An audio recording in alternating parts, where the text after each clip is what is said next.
Hello, my friends. Deb Colitas here. Welcome to the Just Get to Work podcast. This is where we talk about the hustle and bustle of being in business in any kind of way, whether you're the entrepreneur, the intrapreneur, wherever you are, and what you need to do to get the job done. The high level here is we're talking about technology, how AI and everything fits into play as you are the visibility and what needs to happen with you and your brand. So let's get just to work. All right, this is a blast from the past. This is definitely going to, date me here.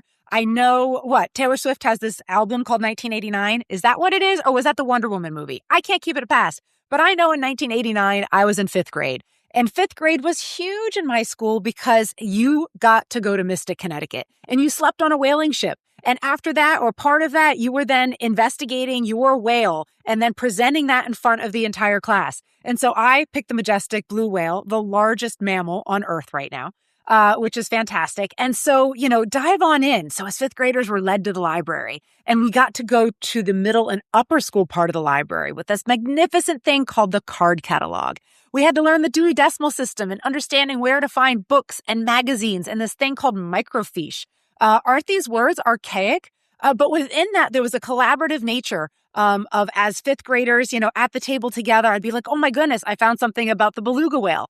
Jennifer is doing the beluga whale. Let me take that over to her. Or someone could say, Deb, I found something about the blue whale. Come and see that. And we were looking at Newsweek. We were looking at USA Today every day to see if there was something about a whale that was being rescued somewhere or affected by an oil spill. And it was a crazy, awesome process to get to our 5-paragraph essay, a wonderful visual. I'm sure there was a diorama involved somewhere, but that was what research was. And it took months.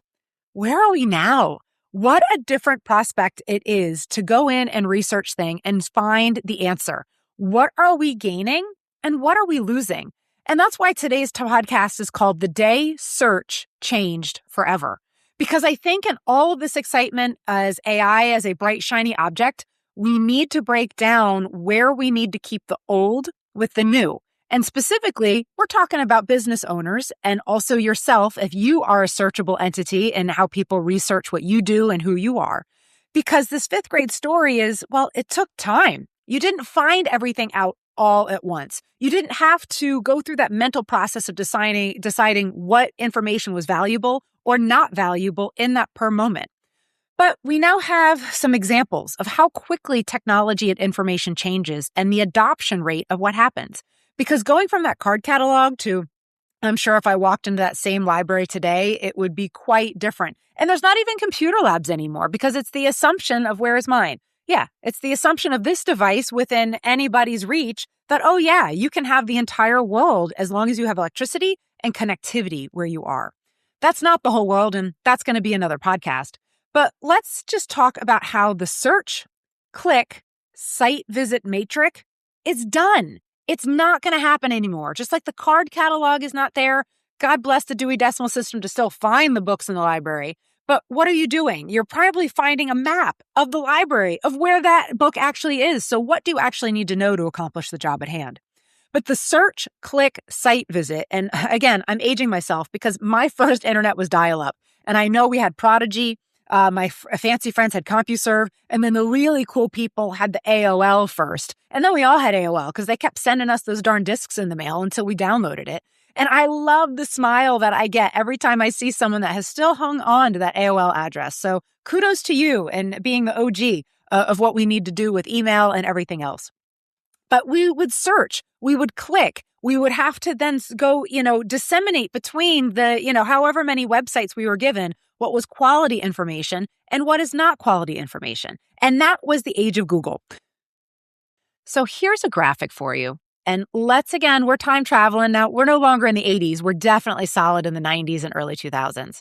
This graph on the left-hand side, this is the adoption of internet search engines. So, somewhere in there, Google was around 1996, 98, where it really began gaining traction. The importance of Google is because that was the first search that truly had a metrics to it, an algorithm, and rankings. You didn't just list and magically get there. And that's how it overtook Yahoo, Lycos, Internet Explorer. When did that come in? When did Safari come in? That's a whole other timeline. But you can see from the beginning of adoption, and a lot of that had to do with, well, did you have a computer at home? Did you have the availability to do dial-up? Were you getting a second phone line so your phone wasn't always busy when people were using the internet in your house? But that adoption rate all the way up through 2025, pretty much it was more recently that Google finally said, we're pretty much at max capacity, not just in the US, but globally, of who we feel is going to be able to have access to our platform. And so, hey, doesn't that look familiar then when you look on the right-hand side? That's Facebook adoption. So, starting way back when, prior to 2005, that was really, it was at Harvard, and then beginning with the Mark Zuckerberg feeling into other ways of universities and colleges. It wasn't until 2006 and late 2006 that all of a sudden it really became known and then released to the wider world beyond the college grads. But that was because the college grads were graduating and they wanted to take it with them along the way for so many other things. And so you can see that adoption rate right past 2025, and all the things that happened with it. So we have a 1994 and a 2004 example. Well, let's jump forward a little bit to what we have next. Reality hits. Now, I always do my best on the Just Get to Work podcast to make sure we're talking about the terminology because it's changing as fast as AI adoption. So when I say LLM, large language model, ChatGPT, Grok, Copilot, Claude, whatever you want to do. These large language models are what people are choosing for sometimes very similar use or very different. Or maybe it's just your Google search that you've noticed, AI is taken over in what they've done. And so when we compare in the blue, the Google search adoption in their first 5 years, and then we do ChatGPT, LLMs, everything that's there, in their first years, holy schmolies, look at that. Now, what's very different is maybe some of you are wondering, why are the LLMs a flat line first? Well, they weren't very useful at first. You'd go on them. They were hyping, everything there with what was coming, which is there and which is truly great now. But at the first, it wasn't always very useful because, well, it's a learning model. Large language models need lots of information plopped into it so that it can actually be useful on the way out. So we've got SEO, search engine optimization, and now we have this terminology called GEO, generative engine optimization. And there's some other people floating around, some other acronyms in different ways, but that's what I'm going to stick with for the time being. And look at these usage rates. Google search from 1999 to 2025 grew from 3 million searches a day to 13.7 billion a day. That is crazy. And it took 26 years to do that. Now, ChatGPT from mid-2024 to mid-2025, and I haven't even gone because now we're heading into mid-2026. It grew from 451 million messages a day to 2.6 billion a day. That's a 5.7 times growth, and it only took 1 year. If you're good at exponential math, please dive in. Send me the stats, everything going on. And one of my future podcasts, I'm going to be updating this so we can see even more intensely. We know the story. So this is something that we can't ignore. We have to be reactive to, especially as business owners. We can't pretend that people aren't going to a ChatGPT or a Google Gemini for their answers. That is what is happening. So how does this apply to actual business impact? Searches are not down. They're just in a different place. I am having more new clients reaching out to me, asking for consultation, saying, Deb, our Google Analytics shows that it's a 20% drop in who's visiting our website. What do we do? And my next question is this. I said, well, have sales dropped? And I would say about 80% are saying that sales are dropping, and about 20% are saying, actually, no, sales are pretty decent. Why is that? Well, 80% where the sales are dropping, it's because they're not showing up in the LLMs the way that they need to be a moment answer, because the moment answers are replacing links. For example, my washing machine totally broke over winter. We were without it for way too long. My husband was very insistent. He was the one that was going to fix it.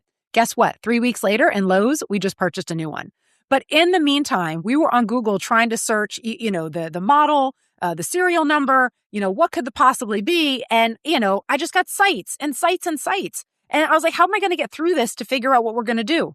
Well, then I went to ChatGPT, and within nanoseconds, right? I get the handbook. I get referrals of who I need to be, talking to, looking at. All the answers were right there in a conversational tone to walk me through the steps of what it was going to take to potentially fix my washing machine. So what did we do? We stuck with the ChatGPT answers. We weren't actually ending up on websites, but the information from the websites was being fed into the large language model, and that was where they were grasping it from to give us the answers. That is what is happening everywhere. So I just recently presented to the local bar association, and it's awesome talking to lawyers because they know their stats. Deb, I need this many visits to the website, this many contacts, that turn into this many prospects that then turn into this many clients, and I need this replicated month after month for all that I do. And what's happening is just like a law firm may not be paying attention, or a restaurant may not be paying attention, or a retail operation or service-based, that is where you're missing opportunities, because if your competitors are where 60% of the population is now playing with large language models and whatever one that they're choosing, and if you're not showing up as that viable option that is needed to lead them to who you are, even if it's just a summary that then they do go to Google to say who you are, that is what is happening. So my guess is that 20% of businesses are doing okay because either just because of how they've structured their information online, or they're producing content successfully that's being picked up, or they've got themselves listed in the right way as an expert. Those 20%, they're going to make this transition, but eventually they're also going to have to make sure, how are we paying attention? Because as more of their competitors pay attention, then they have a risk of needing to, keep things going. So as we are looking at these answers, it's not just Google Analytics. People are like, well, where can we look for the analytics of all these large language models? You can't right now. You have to do it yourself, or bring in Focus Point Communications and someone like me who monitors and manages it for you. Here's my own case study. So as I've talked before in other podcasts, my husband and I, we own a farm. Strawberry season is about to start. We're so excited. We do then fresh fruits and vegetables all summer, and then this awesome pumpkin fall experience. And what I have done is I've turned the farm into my own laboratory. Wonderfully, my mom and my mother-in-law are two fabulous individuals that each time the farm's really busy, they stand there as greeters. And they are the perfect market research individuals, because what they do is they say, welcome to Valley Fruits and Veggies. Have you been here before? And how did you hear about us? And so what we did in 2025 is we began tweaking how we were promoting the farm, how we were putting it out information, how our website was structured with schema and other important best practices. And all of a sudden, it wasn't just, I saw it on Facebook, or a friend told me, or it was on Google. It was, I was in ChatGPT and I asked what we should do this weekend. My 8-year-old has a gluten allergy, and I saw that you have, gluten-free friendly options here on your farm. People do things differently, because if you're searching for a strawberry farm on Google, you put in strawberry farm near me, right? If you go to a ChatGPT or other LLM and you want a strawberry farm, it's, I have an 8-year-old who loves hay rides, but also is gluten free. Where is there a great family friendly place? And by the way, I want to pet a goat. Where are we going to go? I am making sure that our farm is popping up at the top. And that's the other thing. I say at the top, I don't say ranked. I think I went off in my last podcast or one of the other one. You can't rank on AI search. You just can't. So anyone trying to sell you anything online about ranking is totally false.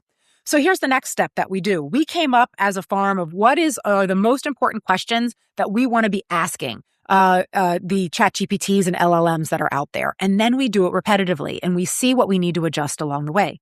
So you need to take advantage of those who are not paying attention right now. Dive deep. Start these searches on all of these different AI search platforms. See how things are coming up. And when you're brave enough, search for yourself. Oh my gosh, all the things that come up or don't come up, and how you need to plan ahead. Because when you're ahead of this, think of those curves. Think back to when YouTube came out. Oh my gosh, I remember it was first, given to me. And the people who were putting themselves on YouTube, it was like that, off computer camera. And it was just them like doing their day and doing things. And you didn't really know what the content was. Imagine if you had been one of the first YouTubers ever, and what your life would be different now. If you had been first to understand Google, if you had been first to understand Facebook, then Instagram, then Snapchat, then TikTok. Those early adopters and those that understand things get the advantage above others and their competitors. So you need to treat this the same thing. Do we know what is next? Absolutely not. I still will say, and I say it frequently, every time Mark Zuckerberg sneezes, the algorithm changes. Every time Google discovers something useful or something else, they change something. And that is going to continue to happen, especially because there are so many AI platforms that continue on. Is it going to be like the search engine optimization where we had, a bazillion different search options? As I said, Yahoo, Lycos, AOL, Internet Explorer, and then it really honed down into Google? Or is it going to be that we've got lots of choices and it really depends upon what you're looking for and how it's reacting to you? I don't know, but be in the game. Make sure you're entering in to understand these things so that you can have the upper edge to others. And even if you're just an expert, just a little bit more, because hey, the definition of an expert is that you do know just a little bit more than others. So be that expert. Join me on Focus Point and be a part of Just Getting to Work. So my friends, as you know, I am Focus Point Communications. Thank you for being a part of the Just Get to Work podcast. Reach out to me. Give a comment below. Let's start a conversation. Would love to figure out how to make sure you and your business are optimized for your brand to make influence in sales your key priority. Have a blessed day.